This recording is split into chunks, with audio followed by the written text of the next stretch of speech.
Hi there, everyone. It's me, Adam Bomb, from the Faction and Suburban Resistance. Wanted to make a little YouTube video and show everyone how to play Skate and Destroy. It's the most popular Faction song, and it's been in a lot of movies. And of course, the Tony Hawk Pro Skater video game back in the day.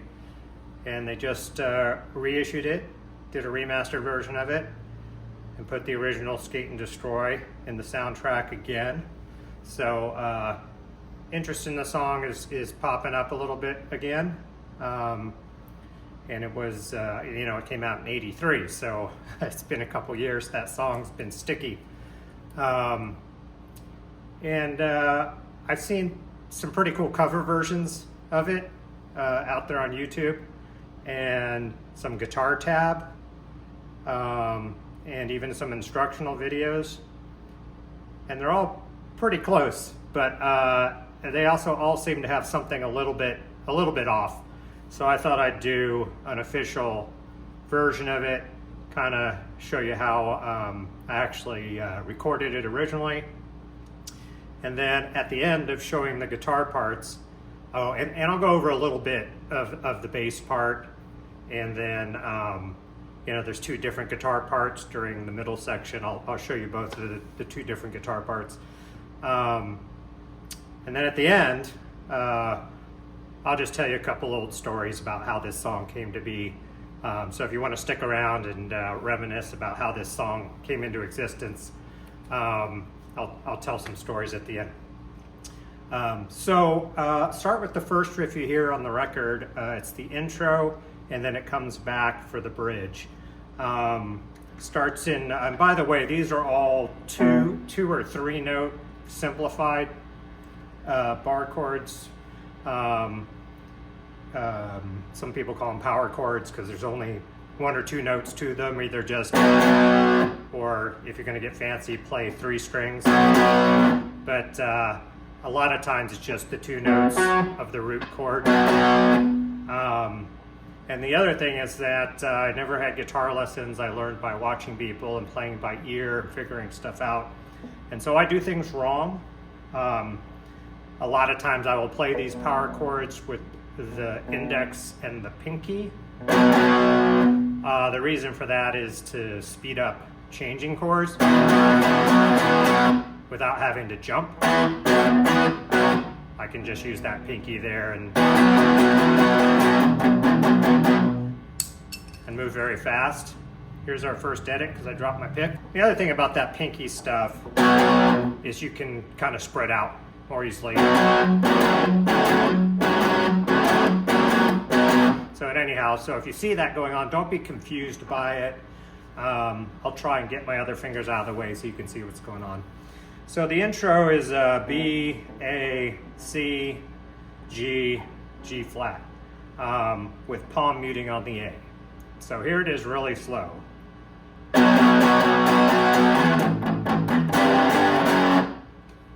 And then you can see on that C, it's just that pinky version. So it doesn't really look like I'm changing chords, but it does. So it happens kind of fast. Sometimes I see people missing that little, because it's such a, kind of a lo-fi early punk rock recording, so it's kind of hard to hear anyways. But, and then full speed, that's how you do it. So again, slow, and just palm mute the A. And at that point, the verse riff comes in without singing yet. Bass and drums, I believe the bass line is. So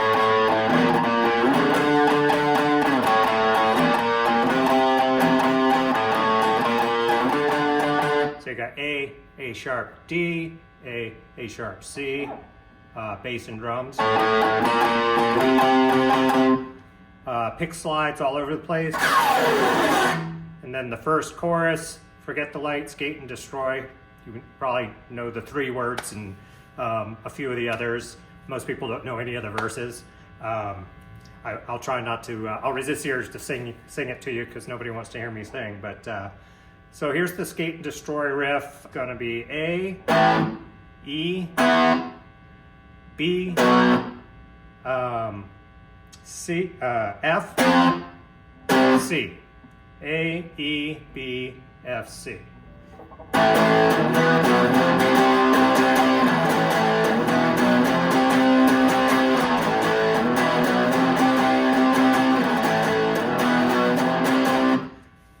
When I see covers or people trying to explain how to play this, I think a lot of times one or more of those little quick chords is skipped. They don't come out too clearly on the record, but that's what I'm actually doing. A, E, B, F, C.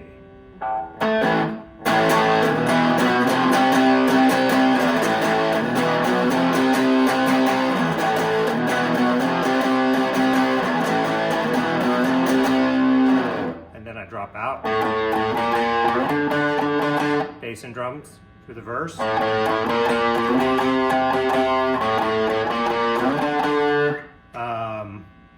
Kick slides back in and another chorus, right?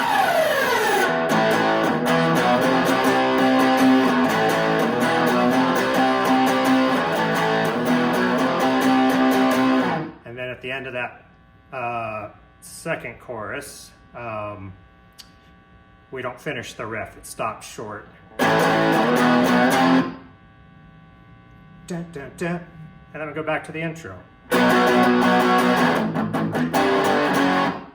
And then the second verse, the cops are coming after me verse. And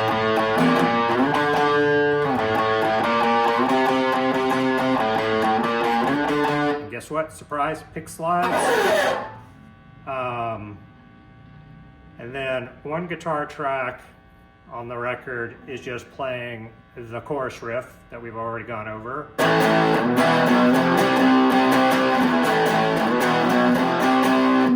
Goes through almost 4 times. It does that thing where it stops short again. And then there's something of a lead or a harmony or whatever you want to call it. It's 2 octaves up on another guitar track. You come up here.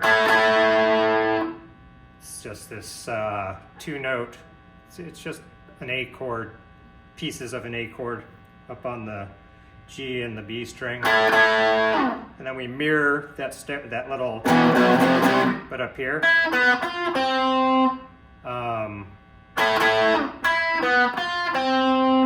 With this springy up and down nonsense after each of those.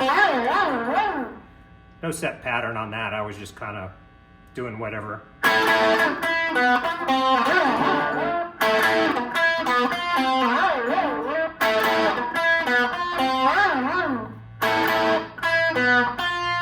And this is where it's that chorus version that gets cut off at the end. And then goes to the intro bridge. One guitar. And on that little lead track,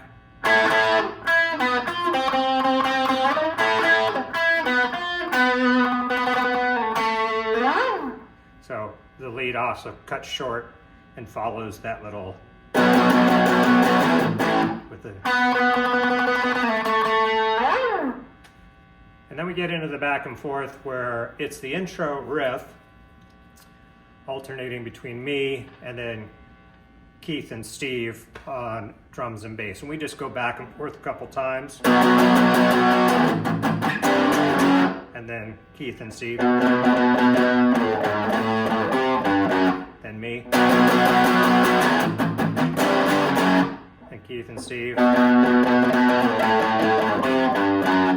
and then we do more of that riff on the original album. Probably, actually maybe 2 guitars, and then there was an overdub. So a couple guitars just doing that intro riff. And I don't think I palm muted during that little bridge part. Then there's an overdub, 1 octave up. So we got the D and the G string here.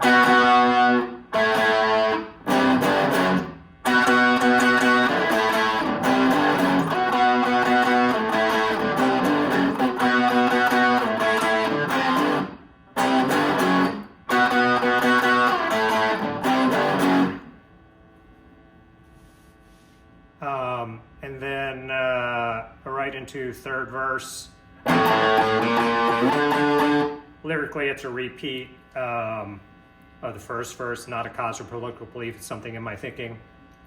One of Gavin's cooler lyrics, in my opinion.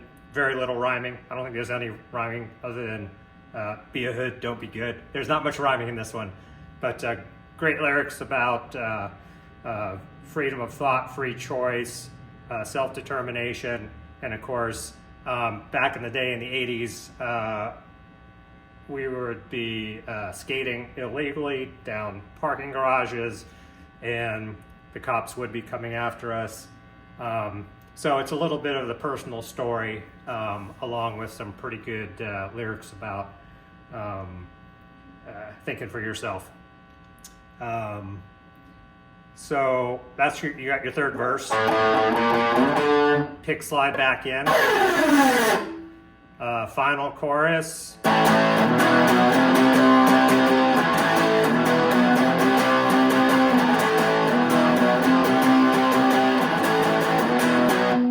Two. So earlier when we stopped short on those turnarounds, there would be three. And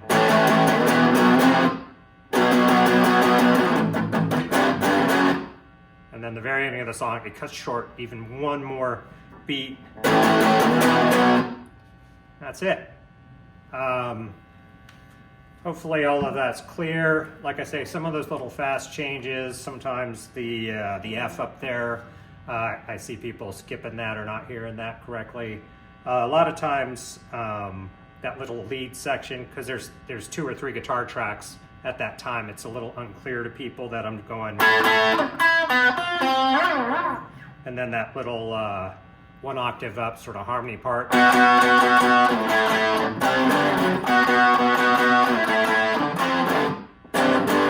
I could play it right. And sometimes, like on that little fast riff, I see people skip that C. So those are the little issues. Play it however you want. I don't really care, but I thought I'd do a video and kind of show how that actually goes. If that's all you wanted to know was what I actually played on that recording, go ahead and stop the video here. A couple stories about how that song came about. So this would have been very early '83, because that record, No Hidden Messages, comes out, let's see. No, this would have been summer of '83. So Yesterday Is Gone comes out in April of '83.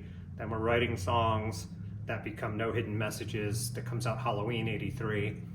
And then around the time we were recording Yesterday Is Gone, we did AUK and Boredom Awaits for the first Thrasher skate rock tape, which I have sitting right there behind you, and you can't see it. So I believe that at some point we were taking up that master tape. It's a 7-inch reel that's over on the shelf over here. And we were taking up to High Speed Productions so that they could do the cassette master for the first skate rock. And I'm pretty sure this is the same trip. So we go to High Speed Productions, which was China-based in San Francisco, kind of where the Giants baseball park is now. And they had this big room, and they were doing graphic layouts, you know, cut and paste with razor blades, the whole thing from back in the day.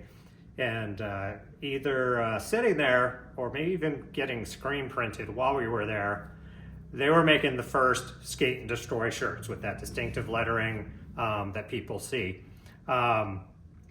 Sometimes over the 4 decades since, people have emailed me pictures of that thing and said, hey, here's that shirt from your song or whatever. The shirt came first. Full confession. So we were up there. Now, I don't know if the shirt was out or people had seen that, but we were up there. I saw that. I saw those words, and I'm like, in my head, I hear a crowd going, skate and destroy. And I didn't know anything else beyond that little phrase popping in my head. So get back to San Jose. At practice, I kind of explained to the guys how this thing popped in my head. And I had worked out that it was really just me imitating the crowd chanting in my head from when I saw the words, something, something, skate. And that's basically exactly what I said to Gavin. I said, I don't know any of the other words to this song. And I remember this is in a converted garage at my mom's house. And I just remember saying to him that it goes something, something, skate and destroy. And you got to figure out what the something, something is. And then I said to the other guy, I said, I got nothing for verses. But Steve had already been playing that little bass line, and it had not been put into a song yet. So he had that riff. Steve already had that. So we said, cool, that'll work. Just talked it through. I'll drop out on this. But we got into this wacky arrangement with all these starts and stops and dropping in, dropping out, and actually not an arrangement I think is a particularly skilled example of songwriting. But I was talking to somebody, I don't know, this is 5 years ago, 6 years ago. I'm almost 60, so maybe it was 15 years ago, and I got the timeline really messed up.